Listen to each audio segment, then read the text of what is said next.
welcome po ulit sa Pipoy Tech Tips. So, meron kang video card and gusto mo malaman kung paano ito mag-perform at kung gagana ba ito na maayos sa mga games na lalaroin mo sa iyong computer. So, meron ako dalawang program dito, Unigine Heaven and Unigine Valley. These two are benchmarking tools.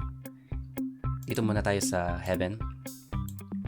Makikita mo sa mga options dito, mga preset. Kung high-end ang video card mo, pwede mong iset sa extreme. Kung low-end naman, basic. Pero dito muna tayo sa custom. Bali, ang video card ko pala is RX 580, 4GB ng AMD. Siset ko muna siya sa high quality. Just leave everything else as it is. And ito yung pinakamahalaga, yung resolution mo. Since ang monitor ko, bali nakadepende pala yan sa monitor mo kung anong resolution. Since ako yung naka 1080p, pipiliin ko is 190 by 1080p. Click lang natin yung run at magsisimula ng ating benchmarking.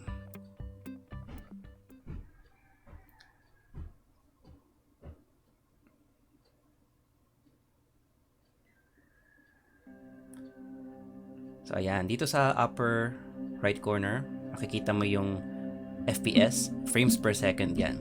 Pag 60 and above, mas maganda. At andito rin yung specs ng aking video card. Core clock, graphics, and memory clock. Ayan. So napapansin nyo naman, ang ganda ng graphics niya. Gusto nyo i-benchmark, click nyo lang tong nasa upper left corner. Click benchmark. Ayan. And may kita nyo sa baba yung stats. Ayan. So 26 scenes, nasa unang scene pa lang tayo. I-skip na natin hanggang sa matapos. Sa huli meron siyang summary. So ayan, sige, skip na natin. So ayan guys, malapit na matapos yung benchmarking. Makikita natin yung results mamaya lang.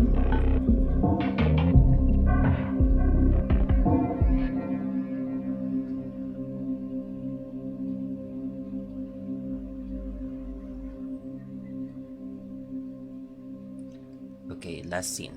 Ang ganda, di ba? Okay, so ito yung aking results. FPS means frames per second. 60 and above, mas maganda. Kasi ang usual refresh rate ng monitor mo ay 60 Hz. So dapat tapatan nyo ng 60 and above na frames per second. Pag yun, wala ka nang makikitang lags or delays. Score of 1912 medyo mababa sa 2000. 2000 kasi is ideal. 2000 pataas. Minimum ko nag-drop siya ng 17.2 and max peak FPS ko is 153.1. Pero ang pinakamahalaga dito yung average frames per second mo, yung FPS. So makikita mo rin dito yung system specs and yung settings na ginawa mo. So ayun lang. And again, nag-leave ako ng link dyan sa description sa baba kung saan i-download tong benchmarking tool na to, Unigine Heaven. And if you want to check some other tech tip videos, you can check my channel. And please subscribe also to Pipoy Tech Tips. Thanks for watching.